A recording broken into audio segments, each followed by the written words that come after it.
Greetings, fellow viewers. How are you doing today? Hopefully you're having a good day. I'm Dr. Virtual. Today I want to be talking a little bit about my memories I have with the Dreamcast, that magnificent console released back in the late 90s. Now, this video is not scripted. I don't have anything written down to talk about. This is just going to be purely from a waffle-sized point of view, where I'm going to try and remember to try and put things in their place with things I'm trying to, remember from a certain order. Now, I remember getting the Dreamcast. I think it was back in 1999 I got mine, so I think it was really early on. It was a new console bought for me. I can't remember if it was for my birthday or if it was for Christmas. Cannot remember, or I think I got it on release. But it wasn't me that purchased it. I was a little kid back in the day. I was a little young one, so it's not been long since I was playing on my Nintendo 64 and the PlayStation. Oh, I love those consoles. Absolutely love them. And the Dreamcast was just beautiful. So I think the very first video game I purchased with it, I think it was Sonic Adventure. Sonic Adventure was just, even to this day, just an outstanding game for me. I remember playing on Sonic 2 for the Mega Drive. That was my very first Sonic game. That game was just absolutely phenomenal. And even to this day, even though it's got glitches in the game, Sonic Adventure for the Dreamcast, I played so much of that game I just couldn't get enough of it.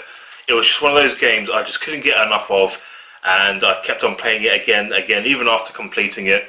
I knew what to expect a few times after I completed it, and I just loved it. I just lovely enjoyed it, that game. Really fantastic. Right, early memories for the Dreamcast. Let's have a think. So after I got my Dreamcast, not realising it was online, because, let's get to the online bit. After a while of playing the Dreamcast, I heard that it was online, you could play online on it, and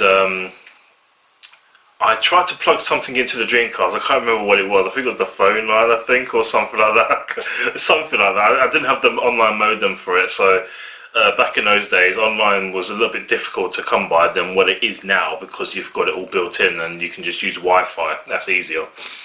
But back in those days, I really wish I had the opportunity to play online. Unfortunately, I didn't, and I've missed out on that experience. But I can still play online because the Dreamcast is still online, because I actually follow a channel that actually plays online Dreamcast games, and it just makes me jealous, So I've still got my Dreamcast. It's not the original one I owned when I was a kid, no. It's one I actually purchased many years after.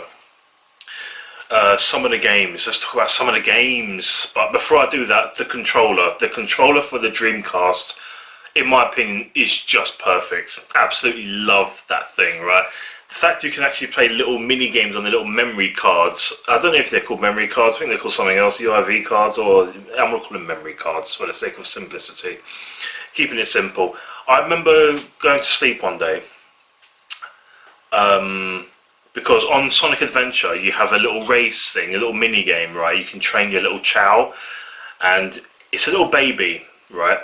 And when I beat off the other baby Chows, I started to advance in the later stages. So I went to go against the Chows that are running.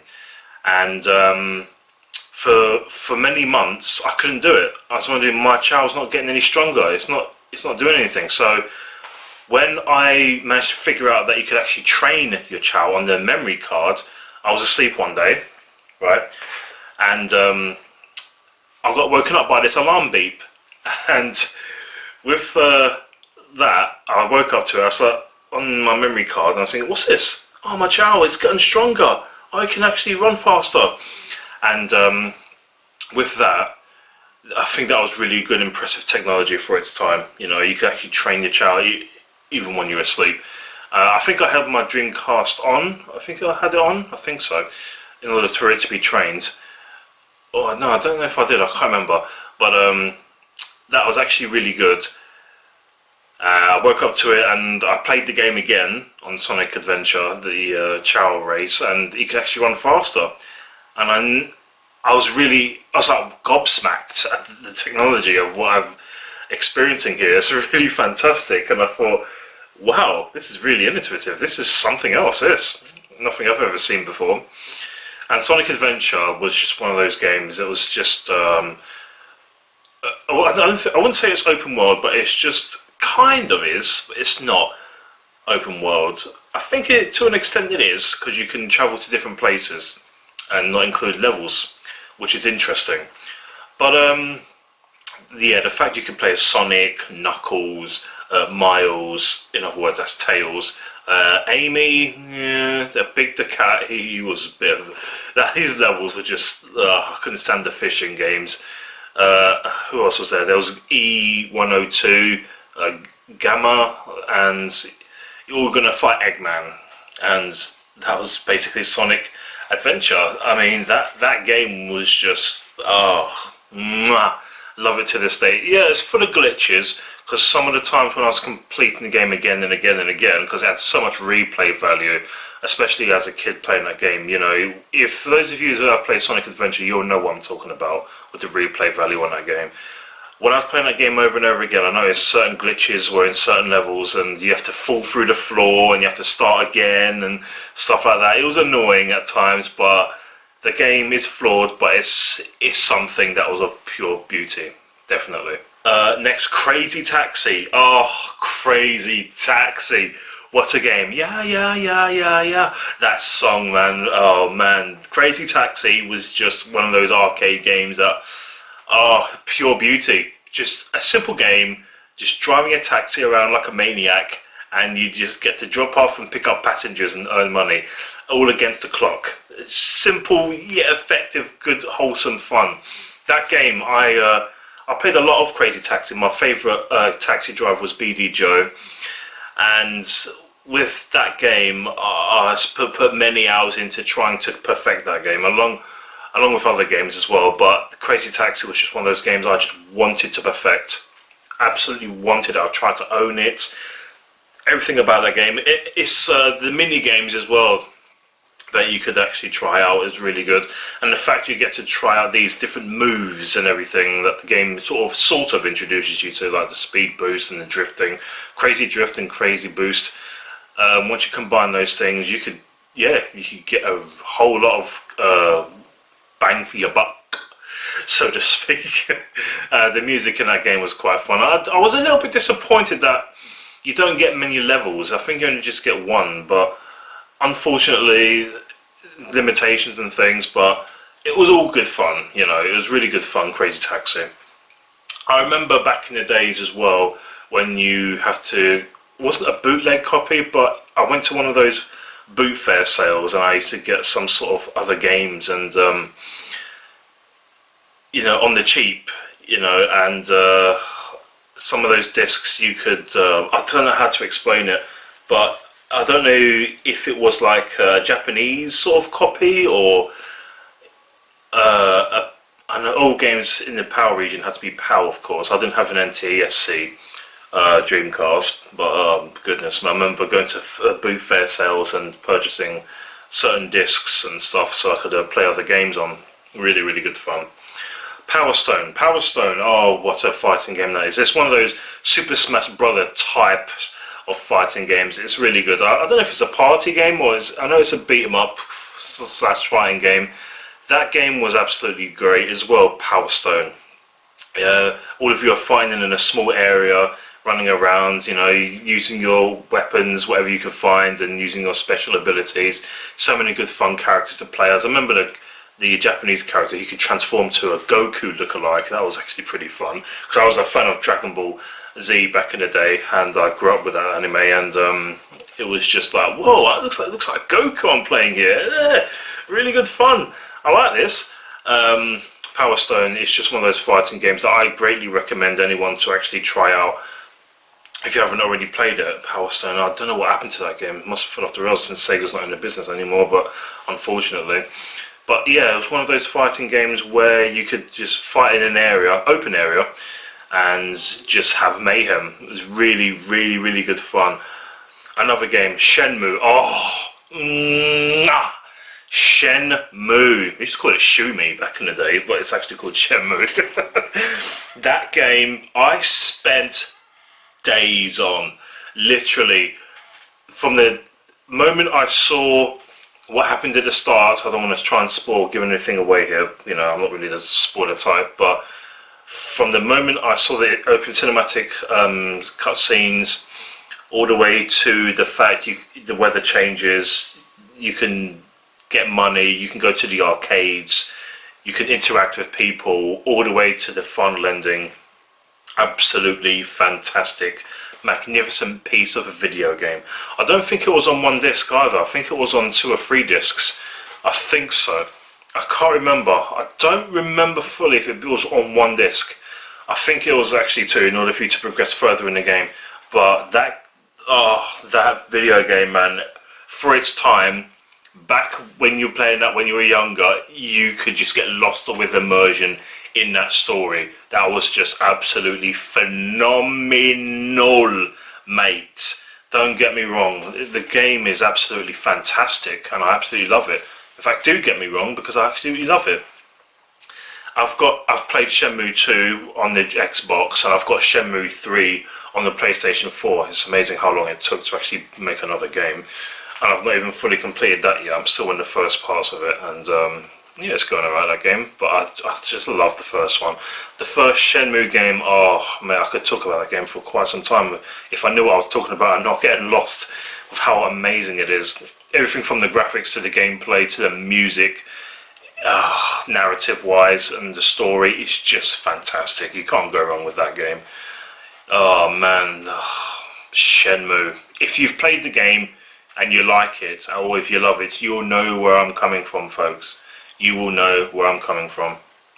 There was a few other games which I've played on the Dreamcast, like Soul Calibur. Now, Soul Calibur was a game. Calibur was a game I wanted to perfect. That is another fighting game which was one of the best fighting games which I've ever played in my entire life. It still remains in terms of one of the best fighting games I've played, with fluid controls, amazing character designs, and the music and the unlockables. I remember where in games you get to unlock things, and that game was absolutely splendid for it. For a fighting game, you get to unlock things and do a lot of other things, like not mini stages or mini games, where you get to do little challenges in that game where you get to unlock other things and artworks and things like that. It's just, I don't care if it's artwork, I just want to unlock it, and it was really, really good. I was immersed into Soul Calibur, and number 1 is my favourite in the series, especially with its fluidity of Japanese dialogue, and that was actually pretty good. I didn't mind that. I think that's one of the few games that actually got me into Japanese, which is what I wanted to learn in terms of a language. So yeah, my favourite character in that game was Maxie, you know, the Elvis Presley with nunchucks look-alike. Then there were so many other characters in that game, like Killick, Shangfa, Rock, Mitsurugi, Cervantes. Was Mitsurugi in it? I think I'm thinking Cervantes. There was Nightmare, that's it, Nightmare, Voldo, the kinky sex worker one. So he was kinky. If you see his character design, you'll say that he is kinky. Goodness me. There were just so many fun times and fun memories I have with the Dreamcast. So many great times, so many great games. So I'd say that they still hold up to this day, many, many years after. And what has it been? Over 20 years? Goodness me. Time flies, man. Time flies. So, honestly, I love the Dreamcast. The Dreamcast is just one of the best consoles I've ever played in my life. I've got the Dreamcast, as I said earlier, but I really want to get some more games for it. You know, I really would like to do some Let's Plays or some video game plays of some of the Dreamcast games. I've got some games which I didn't own before on the Dreamcast, like Choo Choo Rocket and things like that. There's been other weirdly interesting games that have been made for that. It's just such a shame. It's just such a shame that the Dreamcast didn't last that long, especially with the PS2 just around the corner and things like that, you know. So the Dreamcast does come under the 6th gen. It's just that it came first before the Dreamcast, Xbox and GameCube did. It's just one of those consoles that I just remember fondly. It's one of those consoles that I can say has a perfect controller. It's colourful, vibrant. It had online, which unfortunately I didn't have the chance to actually play. And speaking of which, I didn't actually get to play the PS2 online, but that's for another video. You've got to love the Dreamcast, even if you can't find any much to do with it. If you say you only picked up for 20 minutes or you didn't really like it, well, there's that as well. But I'm not really focused on that. I'm focused on the good stuff. There's a lot of other games which I've heard, like I think there's some of the Capcom vs SNK games or things like that, which I really didn't get time to experience. But not all of them. I think some of them I played them on demo. I've actually played some games on demo. I've played more games which I've not mentioned in this video. I played more, like a Daffy Duck game. Was it Daffy Duck or Screw Attack? No, not Screw Attack. Daffy Duck or something, and some other ones. I remember the Resident Evil game which I had. It was too scary for me to play. I was a young kid at the time, really young, and I just couldn't get to grips with playing. Because I remember the first Resident Evil game which I played on a PlayStation. That was scary enough for me. I was really young. I was a few years younger, because it came out on the PlayStation and I couldn't play on that. So yeah, I thought I don't think I'll play this game. I don't know which one it was. I think it was Resident Evil 2.